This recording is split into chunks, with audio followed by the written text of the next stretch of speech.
하나님의 말씀 다 함께 봉독하겠습니다. 사무엘하서 19장 21절 말씀부터 23절까지의 말씀을 제가 봉독하겠습니다. 사무엘하서 19장 21절부터 23절까지의 말씀입니다. 서루야의 아들 아비새가 대답하여 가로되 시므이가 여호와의 기름 부으신 자를 저주하였으니 그로 인하여 죽어야 마땅하지 아니하나이까. 다윗이 가로되 서루야의 아들들아 내가 너희와 무슨 상관이 있기로 너희가 오늘 나의 대적이 되느냐. 오늘 어찌하여 이스라엘 가운데서 사람을 죽이겠느냐. 내가 오늘날 이스라엘의 왕이 된 것을 내가 알지 못하리요 하고 시므이에게 이르되 내가 죽지 아니하리라 하고 저에게 맹세하니라. 아멘.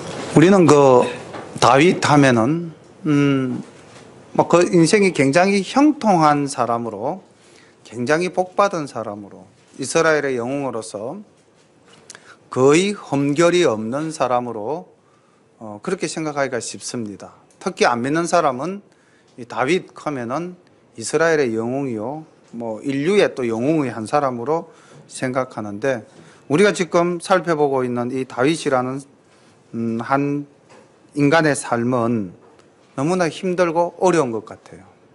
우리 성도님들 중에서도 매일매일의 삶이 기쁘고 행복하고 즐거우면 얼마나 좋겠습니까? 그런데 인생이란 건 그렇지가 않거든요. 그냥 매일이, 어떤 때는 매일이 지옥 같을 때도 있죠, 그죠? 그런데 아마 지금 이 다윗이 겪고 있는 이 하루하루의 삶이 거의 지옥과 같은 삶이 아니겠는가. 우리가 지난 시간에 살펴본 바에 의하면은 아들의 반란으로 인해서 쫓겨나는 신세가 되었고 저주를 받는 사람이 되었고 생명의 위협을 받는 사람이 되었습니다. 그런데 이제 어떻게 사람이 모이고 다시 정비가 되어져서 반군을 진압하게 될 때에 그 반군의 수괴가 누굽니까? 자기의 아들이었거든요. 그렇게 해서 그 아들을 좀 악하게 처벌하지 말고 나를 봐서 선대하라라고 부하들한테 일렀는데, 정치적 야망이 크고 자신의 어떤 흠결을 가리기 위해서 요압이 압살롬을 참담하게 죽이는 일이 지난 시간 우리가 한번 살펴보았습니다. 그리고 그 비극적인 소식을 전해들은 이 다윗은 그 아들을 위하여 눈물 흘리는 모습으로 마지막 장면이 정리가 되었죠. 그런데 그 슬프고 참담한 상황이 오늘도 계속 이어지게 됩니다. 19장 1절부터 말씀을 보겠습니다. 혹이 요압에게 고하되 왕이 압살롬을 위하여 울며 슬퍼하시나이다 하니 왕이 그 아들을 위하여 슬퍼한다 함이 그날의 백성들에게 들리매 그날의 이김이 모든 백성에게 슬픔이 된지라. 그날의 백성이 싸움에 쫓겨 부끄러워 도망함같이 가만히 성으로 들어가니라. 왕이 얼굴을 가리우고 큰 소리로 부르되 내 아들 압살롬아 압살롬아 내 아들아 내 아들아 하니 요압이 집에 들어가서 왕께 말씀하되 왕께서 오늘 왕의 생명과 왕의 자녀의 생명과 처첩들의 생명을 구원한 모든 신복의 얼굴을 부끄럽게 하시니 이는 왕께서 미워하는 자는 사랑하시며 사랑하는 자는 미워하시고 오늘 장관들과 신복들을 멸시하심을 나타내심이라. 오늘 내가 깨달았으니 만일 압살롬이 살고 오늘 우리가 다 죽었다면 왕이 마땅히 여기실 뻔하였나이다. 이제 곧 일어나서 나가서 왕의 신복들의 마음을 위로하여 말씀하옵소서. 내가 여호와를 가리켜 맹세하옵나니 왕이 만일 나가지 아니하시면 오늘 밤에 한 사람도 왕과 함께 머물지 아니할지라. 그리하면 그 화가 왕이 젊었을 때부터 지금까지 당하신 모든 화보다 더욱 심하리이다. 왕이 일어나 성문에 앉음에 혹이 모든 백성에게 고하되 왕이 문에 앉아 계시다 하니 모든 백성이 왕의 앞으로 나아오니라. 이스라엘은 이미 각기 장막으로 도망하였더라. 지금 이 사건이 일어나고 있는 장소는 요단 동편, 오늘날 요르단 땅인 마하나임에서 있는 이야기들입니다. 서두에도 잠깐 말씀을 드렸지만은 우리 인생을 살아가는 과정 속에 슬픔과 고난이 있는 것은 어쩌면 당연한 일입니다. 없을 수가 없죠. 우리 아이들도 자라나는 성장 과정을 보면은 때로는 성장통을 앓지 않습니까? 이유 없이 아프죠. 근데 알고 보니까 그게 한 단계 더 성장하기 위한 성장통이었다는 거죠. 성도들의 삶에도 이유가 없는 통증이 있을 수도 있고요. 또 내 죄로 인하여 환난과 고통이 임할 수 있습니다.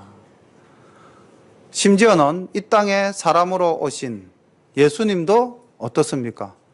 환난을 당하시고 시련을 당하시고 슬픔을 당하지 않으셨습니까? 십자가 고난도 당하셨고요. 친구 나사로가 죽었을 때는 그 슬픔을 눈물로 흘리신 경우가 있었습니다. 하나님도 그러하셨는데 우리의 삶 속에 늘 평안함과 잘됨만 있다면 이건 그렇게 기대하는 것 자체가 너무 큰 욕심이죠. 그러면은 우리에게 슬픔과 환난이 있을 수밖에 없다면은 우리는 어떻게 해야 할까요? 그냥 투덜대고 불평불만하고 내 인생은 왜 이래? 이러면서 살아야 될까요? 지금 다윗에게 얼마나 큰 슬픔이 닥쳤습니까? 울고 있습니다. 압살롬아, 압살롬아, 내 아들아, 내 아들아.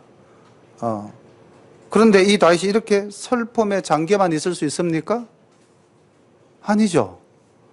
그날 얼마나 다윗이 슬퍼했는지. 전쟁에서 이기고 온 병사들이 마치 죄를 짓고 돌아온 것처럼 그렇게 숨어서 부끄러워하며 들어갔다는 거죠. 나의 지나친 슬픔과 나의 지나친 불평은요, 내 주변 사람을 더 힘들게 할 경우가 많습니다. 나로 말미암아 그 악한 영향력이 주변에 퍼진다는 거죠. 그렇다면 어떻게 해야 됩니까? 나를 다스려야죠. 근데 나를 다스리는 방법에는 내 스스로가 자각을 해서 다스리는 방법이 있을 것이고, 또 하나는 주변인을 통하여 말씀을 증거하는 일을 통하여 내 스스로를 추스릴 수가 있겠죠. 그리고 하나님께서 또 우리의 심령에 은혜를 주셔서 추스릴 수도 있습니다. 교회 나와서 말씀을 듣는 가운데 또는 자기가 성경을 읽는 가운데 은혜로서. 근데 오늘 하나님께서는 요압이라는 인물을 택해서 다윗에게 깨달음을 주시는 거죠. 근데 요압이 잘한 것도 있고 잘못한 것도 있습니다. 보니까 요압이 가서 다윗을 깨우친 과정까지는 참 좋았어요. 근데 안 했으면 했을 말을 해버린 겁니다.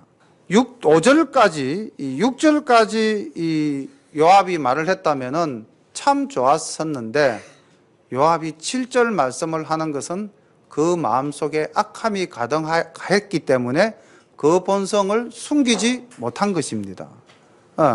7절 말미에 보면 이런 말씀이 나오죠. 내가 여호와를 가리켜 맹세하옵나니 왕이 만일 나가지 아니하시면 오늘 밤에 한 사람도 왕과 함께 머물지 아니할지라. 그리하면 그 화가 왕이 젊었을 때부터 지금까지 당하신 모든 화보다 더욱 심하리이다. 이거는 충고나 격려나 깨우침이 아니라 뭐가 됩니까? 협박과 저주가 됩니다. 그러니까 우리가 위로한다 하고 옆 사람을 이렇게 충고할 때도 도를 넘으면 안 되는 거예요. 상대가 들어서 그 마음에 상처가 될 말이라면은 자기 마음에서 자제해야 됩니다. 이거는 말씀을 전달하는 자의 일이고요. 말씀을 받아들이는 자는 아까도 말씀드렸지만 누군가가 나에게 위로와 격려, 하나님을 통해서 내 스스로를 아니면 제3자를 통해서 주실 때는 그걸 또 아멘으로 은혜로 받아야 됩니다. 그렇게 해야만 우리가 이 땅에서 맑은 날도 있고 흐린 날도 있고 비 오는 날도 있고 이 모든 것을 다 통해서 우리가 선한 일을 이룰 수가 있는 것이죠. 그래서 두 가지 우리가 오늘 교훈을 얻게 되네요. 슬픔과 위로는 우리가 살면서 당할 수밖에 없다. 이거 우리 인정해야 됩니다. 인정하십니까? 내 인생에 슬픔은 없다. 내 인생에 고난은 없어야 한다. 나는 늘 행복해야만 한다. 만약에 이렇게 생각하신다면 오늘 말씀으로 우리의 삶 속에 환난과 고난은 늘 있을 수 있다. 자, 그럼 이때 나는 어떻게 해야 할 것인가? 말씀으로 이겨내자, 또는 하나님의 은혜로 이겨내자, 또는 옆에서 충고하는 이의 말을 새겨서 이겨내자. 그래서 지금 다윗은 요압이라는 인물의 말씀을 통해서 이제 이겨냅니다. 슬픔에 잠겨 있을 수만은 없죠. 그래서 왕이 성문에 앉았다. 이 말은 왕이 자신의 정사를 돌보기 시작했다. 이 말입니다. 유대 사회에서의 왕은 왕궁에 앉아서 일을 보는 것이 아니라 성루에 앉아서 오고 가는 백성들을 바라보며 송사를 보기도 하고 일을 맡아 했던 것입니다. 그래서 이제 백성들이 고하되 왕이 문에 앉았다 하니 모든 백성이 왕 앞에 나오니라. 이제 국정이 정상적으로 운영이 되었고, 국정이 정상적으로 운영된다 하니 요나단 편에 섰던 이스라엘의 지파들은 각기 자기 장막으로 도망한 것입니다. 9절부터 말씀 봅니다. 이스라엘 모든 지파 백성들이 변론하여 가로되 왕이 우리를 원수의 손에서 구원하여 내셨고 또 우리를 블레셋 사람의 손에서 구원하셨으나 이제 압살롬을 피하여 나라에서 나가셨고 우리가 기름을 부어 우리를 다스리게 한 압살롬은 싸움에 죽었거늘 이제 너희가 어찌하여 왕을 도로 모셔올 일에 잠잠하고 있느냐 하니라. 자, 카메라 렌즈가 돌아갔어요. 카메라가 1번 카메라에서 2번 카메라로 간 겁니다. 이제 다윗의 마하나임 궁전에서 이 카메라가 어디로 갔습니까? 예루살렘으로 갔어요. 예루살렘에는 누가 있느냐? 그 이스라엘 지파 여러 사람들이 있었겠죠. 이제 그들이 서로 의논합니다. 어떻게? 야, 이제 왕이 없다. 이 사람들이 왕이 누구였습니까? 압살롬이었죠. 근데 그 압살롬은 어떻게 됐습니까? 죽었습니다. 그리고 자기들이 그 전에 섬기던 왕은 자기들이 쫓아냈죠. 그래서 예루살렘 성 안에 없어요. 지금 요단 동편 마하나임에 있습니다. 그렇다면 우리가 새로 왕을 모셔와야 될 상황이 된 겁니다. 그래서 이스라엘 이제 이 10지파가 왕을 모셔와야 된다. 빨리 움직이자. 자, 이런 이야기가 나오게 되는데 이 이야기를 누가 듣습니까? 이 왕궁 안에는 누가 있죠? 사독하고 아비아달. 이 다윗이 남겨놓은 사람 있죠? 이 사람들에 의해서 지금 이스라엘 지파들이 왕을 모셔오기 위해서 의논을 하고 있습니다라는 정보를 마하나임으로 보낸 거예요. 그래서 다시 이제 카메라가 마하나임으로 돌아왔습니다. 다시 1번 카메라로. 다윗 왕이 사독과 아비아달 두 제사장에게 기별하여 가로되 너희는 유다 장로들에게 고하여 이르기를 왕의 말씀이 온 이스라엘이 왕을 궁으로 도로 모셔오자 하는 말이 왕께 들렸거늘 너희는 어찌하여 궁으로 모시는 일에 나중이 되느냐? 너희는 내 형제요 내 골육이여늘 어찌하여 왕을 도로 모셔오는 일에 나중이 되리요 하셨다 하고 너희는 또 아마사에게 이르기를 너는 내 골육이 아니냐? 내가 요압을 대신하여 항상 내 앞에서 군장이 되지 아니하면 하나님이 내게 벌 위에 벌을 내리시기를 바라노라 하셨다 하라 하여 모든 유다 사람들로 마음을 일제히 돌리게 하매 저희가 왕께 보내어 가로되 왕은 모든 신복으로 더불어 돌아오소서 한지라.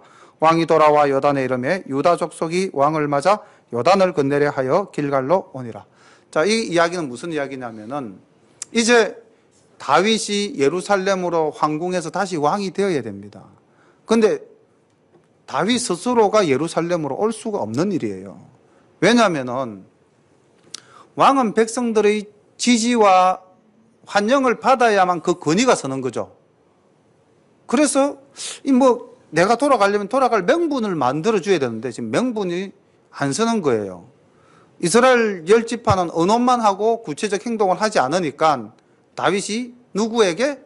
유다 지파에게, 자기가 속한 유다 지파 장로들에게 통지를 합니다.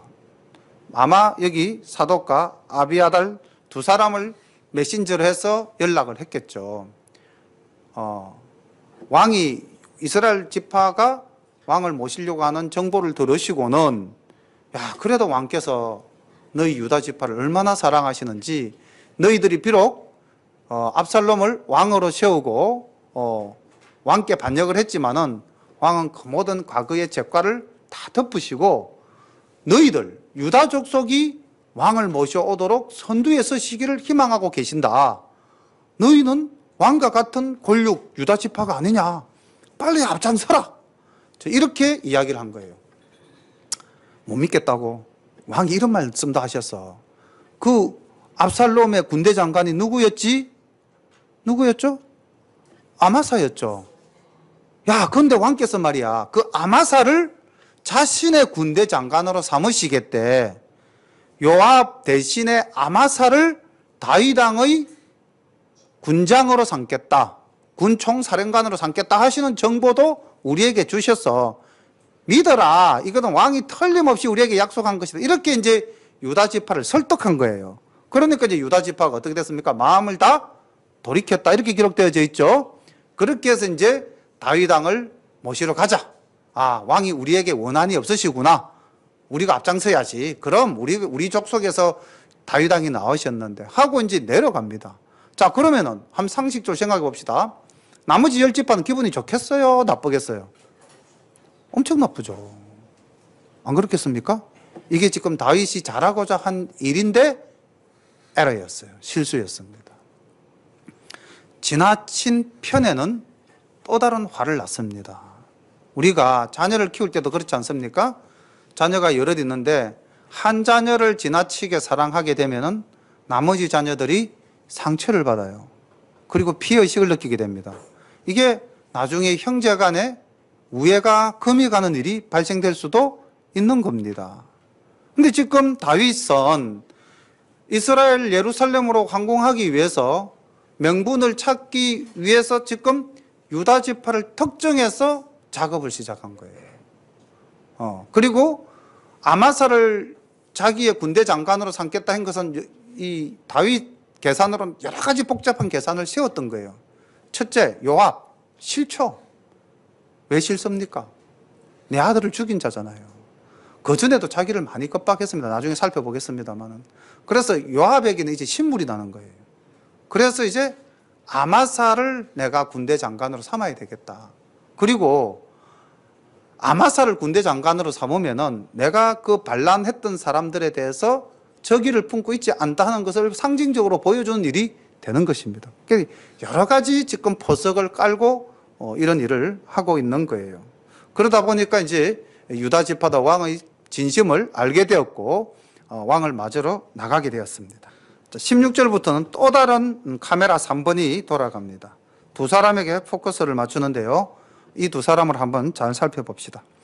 바후림에 있는 베냐민 사람 게라의 아들 시므이가 급히 유다 사람과 함께 다윗 왕을 맞으러 내려올 때에 베냐민 사람 1,000명이 저와 함께하고 사울의 사환 시바도 그 아들 15과 종 20명으로 더불어 저와 함께하여 요단강을 밟고 건너 왕의 앞으로 나아오니라. 왕의 가족을 건네려 하며 왕의 선이 여기는 대로 쓰게 하려 하여 나룻배가 건너가니 왕이 요단을 건너려 할 때에 게라의 아들 시므이가 왕의 앞에 엎드려 왕께 고하되 내 주여 원컨대 내게 죄 주지 마옵소서. 내 주 왕께서 예루살렘에서 나오시던 날 종의 패역한 일을 기억하지 마옵시며 마음에 두지 마옵소서. 왕의 종 내가 범죄한 줄 아옵는 고로 오늘 요셉의 온 족속 중 내가 먼저 내려와서 내 주 왕을 영접하나이다. 서루야의 아들 아비새가 대답하여 가로되 시므이가 여호와의 기름 부으신 자를 저주하였으니 그로 인하여 죽어야 마땅치 아니하니이까. 다윗이 가로되 서루야의 아들들아 내가 너희와 무슨 상관이 있기로 너희가 오늘 나의 대적이 되느냐. 오늘 어찌하여 이스라엘 가운데서 사람을 죽이겠느냐. 내가 오늘날 이스라엘의 왕이 된 것을 내가 알지 못하리요 하고 시므이에게 이르되 내가 죽지 아니하리라 하고 저에게 맹세하니라. 자, 시므이와 시바라는 두 인물이 나옵니다. 여기 지금 아비새가 이야기를 하죠. 아비새가 어떻게 이야기합니까? 저 죽일 놈들 이렇게 이야기를 합니다. 정말 죽어 마땅한 사람들이죠. 16장 3절에서부터 16장 8절까지를 보면은 이 시바가 어떠한 일을 했으며 시므이가 어떠한 일을 했는지 잘 기록되어져 있습니다. 우리가 지난 시간에 봤죠, 그죠? 시바는 어떻게 합니까? 머비보셋을 대신해서 내려와가지고 머비보셋을 모함해서 머비보셋의 재산을 가로채는 일을 했죠. 그죠? 그리고 시므이는 어떡합니까? 저주하고 돌을 던지고 그랬지 않습니까? 상대가 약하다 할 때 자기의 강함을 드러내고 근체를 부렸던 인간들입니다. 아주 간사한 인간들이죠. 시대의 조류에 편성한 아주 기회주의적인 인물이고 다윗의 입장에서는 도저히 용서할 수 없는 그러한 범죄인들입니다. 그런데 여기서 우리가 또 놀라운 것은 다윗의 인품입니다. 그리고 다윗은 내가 어떻게 처신을 해야만 이 난국을 수습할 수 있다, 그것을 잘 아는 지혜로운 자였습니다. 우리가 가정에서도 그렇지 않습니까? 집안에 무슨 일이 있을 때 아내든 남편이든 두 사람 중에 한 사람이 지혜로우면 가정이 안정이 돼요.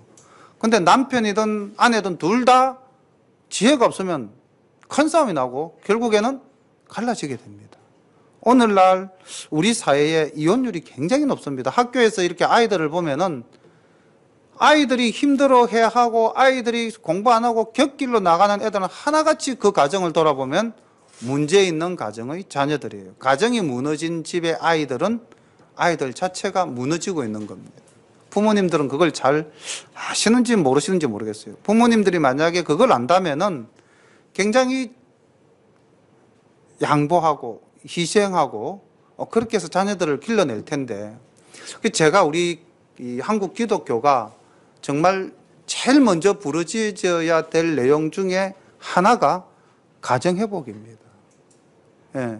가정이 회복되면은 사회가 다 회복이 되어져요. 근데 가정이 무너지면은 사회 구석구석이 무너지게 돼 있는 거거든요. 근데 이 다윗의 지혜를 잠깐 우리가 빌린다면은 정말 좀 표현이 가격하지만 갈아 먹어도 시원치 않을 이 두 인간. 그런데 그 중에 특히 이 시므이 정말 쳐 죽이고 싶었겠죠. 얼마나 저주를 했습니까? 막 돌을 던지면서 개라고 하지 않았습니까? 개라고. 그러니까 다윗 입장에서는 막 자존심도 상했고요. 그런데 그 시므이를 용서합니다. 왜요? 만약에 여기서 내 감정을 추스르지 못하고 내 감정대로 시므이를 칠 경우에 어떻게 됩니까? 한 지파가 떨어져 나가는 거예요. 지금 이 시므이는 베냐민 지파를 대표하는 인물입니다. 자기가 몇 명을 데리고 내려왔습니까? 1000명을 데리고 내려왔어요. 그 1000명 앞에서 죽여보십시오. 그 1000명들이 다 다윗의 적대 세력으로 돌아가서 버릴 거 아닙니까? 난국을 수습하는 것이 아니라 오히려 더 일을 꼬이게 만들겠죠. 그럼 다윗 참은 거예요. 우리가 큰 것을 위해서는 작은 것을 참아야 됩니다. 가정에서도 그렇죠. 큰 것을 위해서는 작은 것을 참아야 됩니다. 그게 내 자존심이 무너지는 것도 아니고요. 내 인격이 손상당하는 것도 아니고요. 가장의 위험이 없어지는 것도 아닙니다. 상대도 압니다. 시므이가 알잖아요. 지가 죽을 죄를 지었다는 것을. 자기 입으로 고백을 하거든요. 상대도 알고 있어요. 내가 용서할 때 내가 더 큰 사람이 되는 겁니다. 다윗이 더 큰 사람이 된 거예요. 기회주의적인 인물의 속성들이 몇 가지 보이죠. 자신의 흥결되고 가오를 다 숨기려고 합니다. 그리고 뭔가 자기의 죄를 막 있어 보이게끔 하려고 하죠. 시바도 뭐 자기 아들 다 데리고 오고 자기 종자들 다 데리고 오죠. 그죠? 그리고 내가 그래도 당신을 위해서 이러한 일들을 하지 않았습니까? 자기의 선행을 막 가지고 과시를 하려고 합니다. 이런 것들은 우리가 담지 말아야 될 모습들입니다. 우리는 그냥 순수하고 진실되게 그렇게 살아가야 되는 것이 우리의 할 도리라고 생각을 합니다. 24절부터 말씀을 봅니다. 사울의 손자 머비보셋이 이제 또 다른 인물 한 명을 조명하는데, 이 머비보셋 동그라미 안 치놓고 앞에 시므이하고 시바는 사람을 표시할 때 삼각형 정도로 표시해 놓으시고요. 머비보셋은 동그라미로 표시해 놓기 바랍니다. 사람이 다릅니다. 다 동그라미 치면 똑같은 사람 되잖아요. 사울의 손자 머비보셋이 내려와서 왕을 맞으니 저는 왕의 떠난 날부터 평안히 돌아오는 날까지 그 발을 맵시내지 아니하며 그 수염을 깎지 아니하며 옷을 빨지 아니하였더라. 자, 이 부분은 줄 꺼놓기 바랍니다. 이 머비보셋이라는 사람의 그 성품 또 그 진실됨을 알 수 있는 구절이죠. 그죠? 이 내용이 무엇인지 다 가늠하실 수 있죠? 예.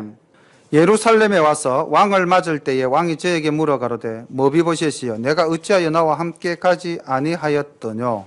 자, 지금 다윗이 머비보셋에게 하는 말이 어떻습니까? 어조가 섭섭하다. 또 그냥 섭섭한 걸까요? 예. 아, 걱정해주고 있다. 예.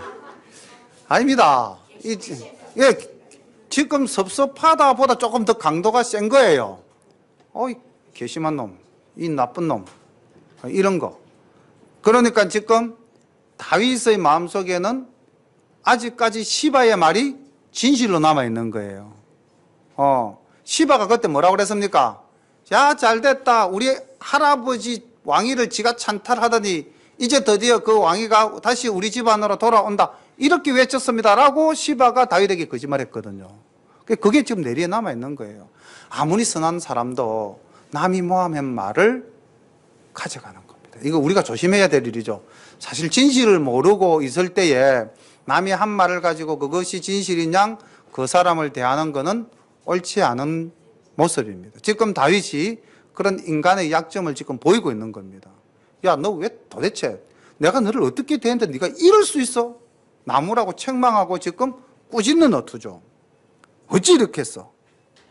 근데 다윗이 조금만 현명했더라면은 그 모비베셋의 모습만 봤다면은 쟤 몰골이 왜 저래? 자식이 말이야 잘 먹고 잘 살았을 텐데 그렇지 않습니까? 우리가 눈이 예리해야 됩니다. 상대방이 나오거나 상대방이 무슨 말을 할 때에 상대를 잘 살펴야 돼요. 저게 악의적으로 하는 말인지 선한 의도로 하는 말인지 저 속에 진실이 있는지 없는지. 자, 머비보셋의 대답입니다. 26절 대답하되 내 주 왕이여 왕의 종 나는 쩔뚝발이이므로 그렇죠. 내 나귀야 안장을 지어 타고 왕과 함께 가려 하였더니 나의 종이 나를 속이고 종 나를 내 주 왕께 참소하였나이다. 내 주 왕께서는 하나님의 사자와 같으시니 왕의 처분대로 하옵소서. 내 아비의 온 집이 내 주 왕 앞에서는 다만 죽을 사람이 되지 아니하였나이까. 그러나 종을 왕의 상에서 음식을 먹는 자 가운데 두셨사오니 내게 오히려 무슨 오름이 있어서 다시 왕께 부르짖을 수 있사오리까. 자, 여기까지. 이 말 속에도 머비보셋의 진실이 다 묻어있지 않습니까? 저는요 쩔뚝발이라서 걸어갈 수가 없어서 나귀를 타려고 가려고 했는데 이 시바라는 이놈이 내가 탈 나귀를 지가 타고 가버렸어요. 그러니 제가 쫓아갈 수가 있습니까? 그리고 걔가 왕에게 제가 마치 이상한 말을 한 것처럼 소문이 들려왔습니다. 참소했습니다. 진실이 아닙니다. 저는 그런 말 한 적이 결코 없습니다. 이렇게 자기 하소연하는 거죠. 그리고 저는 왕으로부터 정말 큰 사랑과 은혜를 입었습니다. 죽을 놈을 갖다가 왕이 같은 밥상에서 먹게 하지 않았습니까? 그런데 제가 그 은혜를 갚지는 못할 망정 어떻게 내가 왕을 참수할 수가 있었겠습니까? 왕은 저에게 있어서는 아버지 이상의 분이시니 그냥 당신 뜻대로 하시옵소서 이렇게 이제 이야기를 하는 거예요. 자, 그러면 다윗이 정상적인 판단력을 가진 사람이라면 딱 몰골 보고 그 다음에 그 사람 하는 말 딱 듣고 그 다음 지난번에 와서 시바 한 행동하고 오늘 시므이하고 함께 내려와서 한 행동을 딱 보면은 답이 나오죠. 그럼 어떻게 대답을 해야 될까요? 이 쳐죽일 시바 이 녀석 발음 세게 하면 안 됩니다. 발음 세게 하면 큰일 납니다. 이런 쳐죽일 놈 시바 부드럽게 해야 됩니다. 내가 그 놈을 오늘 당장 네 앞에서 물고를 내고 내가 지난번에 했던 약속은 물체하고 네 재산을 다시 너에게 돌리겠다 이렇게 해야 되죠. 근데 보십시오. 29절 보십시오. 왕이 저에게 이르시되 네가 어찌하여 또 네 일을 말하느냐. 내가 이러니 너는 시바와 밭을 나누라. 아멘입니까? 이 지금 다 돌려줘도 모자랄 판국에 그래 네 말도 맞다마는 맞는 것 같기도 한데죠. 맞다 마느냐 아니고 네 말이 맞기도 같기도 한데 이러면서 그래 반 딱 잘라서 반 너 도로 가져가고 반 시바에게 준 거 그대로 시바에게 줘. 이렇게 정리한 겁니다. 그러니 머비보셋이 또 보십시오. 왕께 고하되 내 주 왕께서 평안히 궁에 돌아오시게 되었으니 저로 그 전부를 차지하게 하옵소서 하니라. 이때 저로는 누굽니까?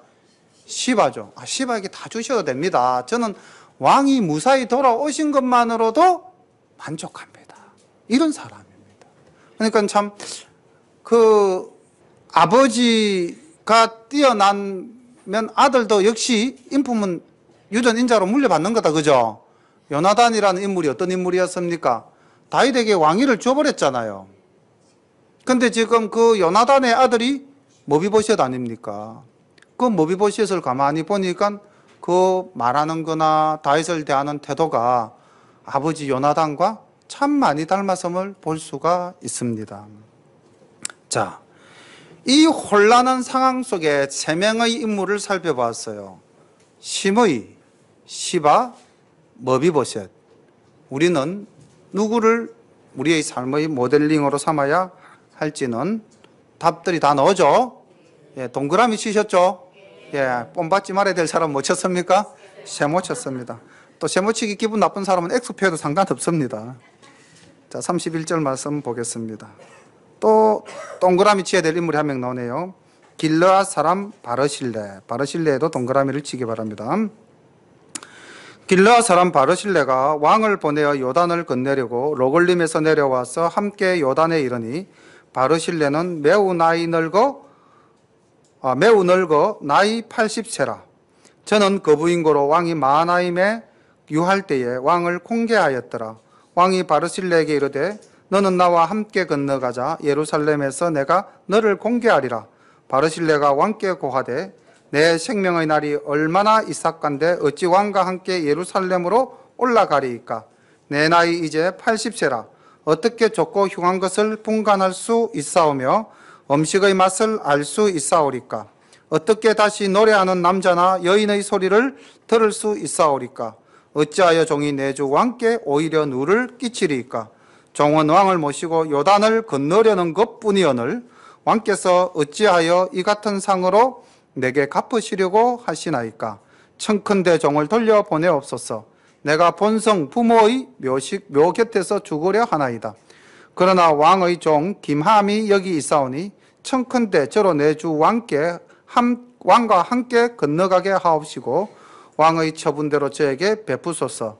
왕이 대답하되 김함이 나와 함께 건너가리니 내가 너의 좋아하는 대로 저에게 베풀겠고 또 내가 내게 구하는 것은 다 너를 위하여 시행하리라 하니라. 백성이 다 요단을 건너매 왕도 건너가서 바르실레의 입을 맞추고 위하여 복을 비니 저가 자기 곳으로 돌아가니라. 여기는 이제 아멘 해야 됩니다. 아멘 안 하십니까? 아멘. 누구를 본받읍시다? 바르실레를 본받읍시다. 아멘 해야 우리가 바르실레를 본받죠. 참 좋은 인물 아닙니까? 사람이 나이가 먹으면은 뭐가 더 많아지죠? 예, 나이가 많아지면 욕심도 많아집니다. 이게 제가 왜 그런가 곰곰이 생각해보면 저는 뭐 아직까지 그렇게 많은 나이는 아니지만은 나이가 많아지면 자기가 가진 것이 점점 어떻게 되죠? 적어지죠. 적어지니까 기가 죽죠. 근데 사람은 나이가 많든 적든 기는 죽고 싶지 않습니다. 그러니 어떻게? 적으니까 더 가지려고 욕심을 부리게 되는 거죠. 가진 것을 안 내놓으려고 아끼게 되죠. 그래서 나이 드시면 아낍니다. 첫 번째가 아껴요. 두 번째가 욕심을 냅니다. 뭐든지 가지고 가려고 합니다. 근데 이 바르실레는 베푸는 자예요. 지금 연세 80이신데 굉장히 정정하신 것 같아요, 이분이.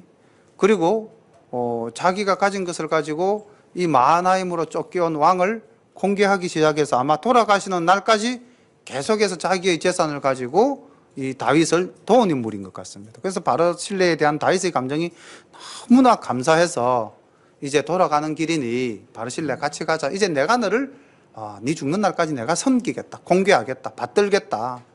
그러니까 바르실레가 정말 욕심이 많은 사람이라면은 어떻게 했겠습니까? 앞에 시므이나 시바 같은 사람이라면은 땡 잡았다 그렇게 이야기했겠죠, 그죠? 할렐루야 합니까? 집사님 표현이 저보다 더 은혜스럽습니다. 저는 땡 잡았다 했는데 집사님은 할렐루야 하니까 제가 표현을 마치 잘못한 것 같습니다. 예, 정말 할렐루야 했겠죠. 근데 우리 바르실레는 보니까요, 아닙니다.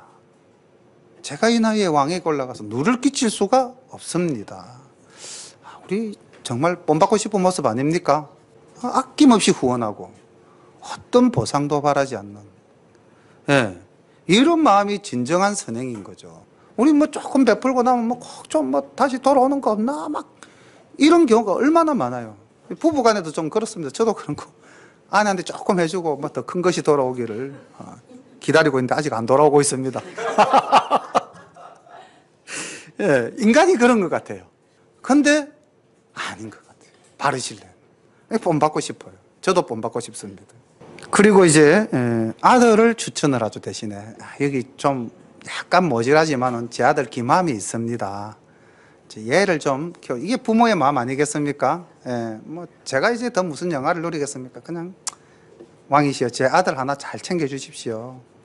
예, 그 부모의 마음도 보이죠. 그러니까 왕이 이제 그 기맘을 데리고 이제 요단을 건너서 예루살렘으로 돌아가며 그 섭섭하고 아쉬운 감정을 가득 담아서 입을 맞추고 복을 빌고 돌아가게 되었습니다. 서로가 서로의 거처로 돌아간 거죠. 40절 왕이 길갈로 건너오고 기맘도 함께 건너오니 온 유다 백성과 이스라엘 백성의 절반, 자 여기 절반에 밑줄을 좀 꺼놓으시기 바랍니다.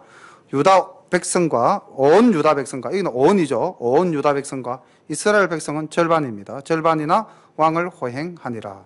온 이스라엘 사람이 왕께 나와서 고하되 우리 형제 유다 사람들이 어찌 왕을 도적하여 왕과 왕의 건속과 왕을 쫓는 모든 사람을 인도하여 요단을 건넸나이까 하매 유다 모든 사람이 이스라엘 사람에게 대답하되 왕은 우리의 지친인 까닭이라 너희가 어찌 이 일에 대하여 분내느냐?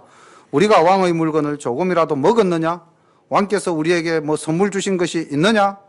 이스라엘 사람이 유다 사람에게 대답하여 이르되 우리는 왕에 대하여 10분을 가졌으니 다윗에게 대하여 너희보다 더욱 관계가 있거늘 너희가 어찌 우리를 멸시하여 우리 왕을 모셔오는 일에 먼저 우리와 의논하지 아니하였느냐 하나 유다 사람의 말이 이스라엘 사람의 말보다 더 강경하였더라. 40절부터 43절까지는 분란의 씨앗입니다.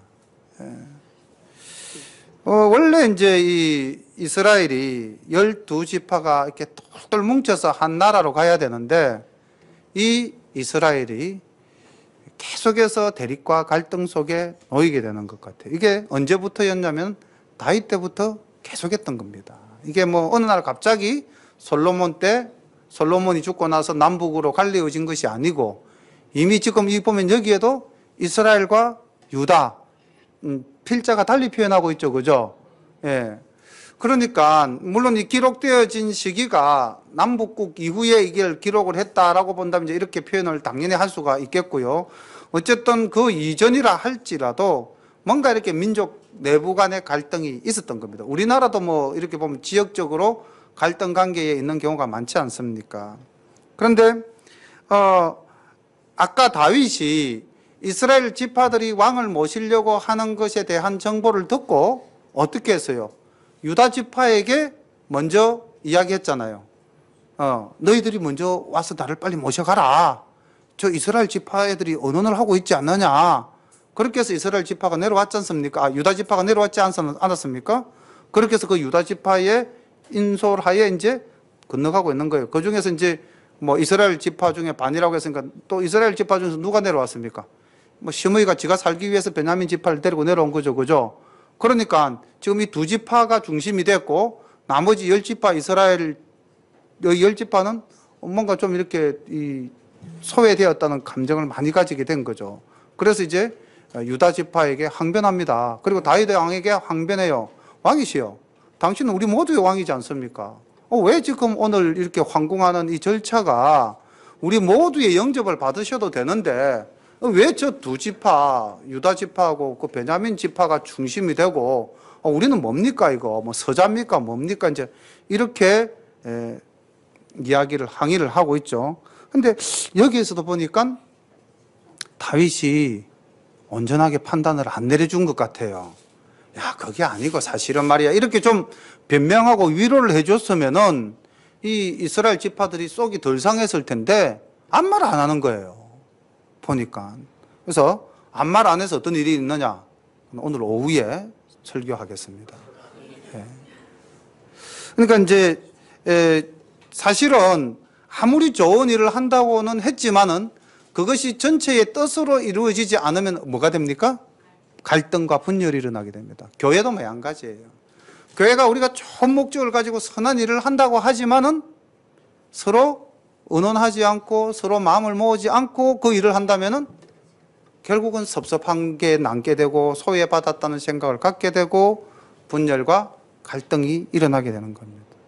그래서 우리 열림교회나 우리 열림교회에 속한 모든 성도님들의 가정에는 항상 의논하고 협력해서 하나님의 선한 일을 이루어 나가는 복된 교회, 복된 가정 되기를 기도드립니다. 기도하겠습니다. 사랑의 아버지 하나님, 은혜를 감사합니다. 자식을 잃은 슬픔을 딛고 이제 나라를 위해서 아버지 하나님 마음을 추스리는 다윗을 봅니다. 그러나 아버지 하나님, 그가 이미 범죄한 사람이 되었는 고로 온전한 지혜도 없고 온전한 판단력도 없고 여러 가지로 결점투성이의 사람이 되어서 여러 가지 일을 하는 모습을 바라보게 됩니다. 아버지 하나님, 우리가 아무리 잘나고 똑똑하고 힘이 있다고 하여도 우리 속에 죄가 있으면은 우리의 판단이나 우리의 결정들이 하나님께 영광이 되지 못하고 오히려 분열과 갈등의 씨앗이 됨을 바라보게 됩니다. 하나님 아버지, 무슨 일이든지 공평하게 하는 저희들 되게 하옵시고 무슨 일이든지 하나님께 기도하고 하나님의 뜻을 구하는 저희들이 되게 하옵소서. 오늘 이 시간 은혜 내려주심에 감사하옵고 예수님 이름 받들어 감사하며 기도드리옵나이다. 아멘.